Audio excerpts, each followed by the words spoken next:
தமிழ்நாட்டில் அருகி வரக்கூடிய கலைகளில் ஒன்றா பொம்மலாட்டம் இருக்குது. இது ஒரு 4-5 வகையான பொம்மலாட்டத்தை தமிழ்நாட்டில் நடத்துகிறாங்க. நான் கடந்த 44 ஆண்டு காலமாக கையுறை பொம்மலாட்டம்னு சொல்கிற க்ளவ் பப்பட் அந்த பொம்மலாட்டத்தில் நிகழ்ச்சி நடத்திக்கிட்டு இருக்கேன்.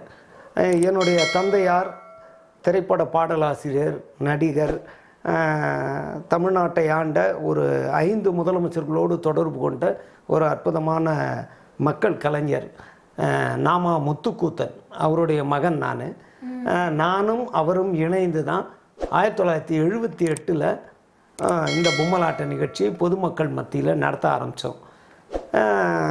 சுமார் ஒரு 6700க்கு மேற்பட்ட நிகழ்ச்சிகளை தமிழ்நாடு மட்டுமல்லாது மலேசியா, சிங்கப்பூர், இலங்கை, சமீபத்தில் ஜப்பான், இது போன்ற மற்ற நாடுகள்லேயும் நடத்தியிருக்கோம். தமிழ்நாட்டிலே இது இந்தியாவிலேயே பார்த்திங்கன்னா பீகாரில், கர்நாடகாவில், பெங்களூரில் இங்கெல்லாம் பொம்மலாட்ட நிகழ்ச்சி நடத்தியிருக்கேன்.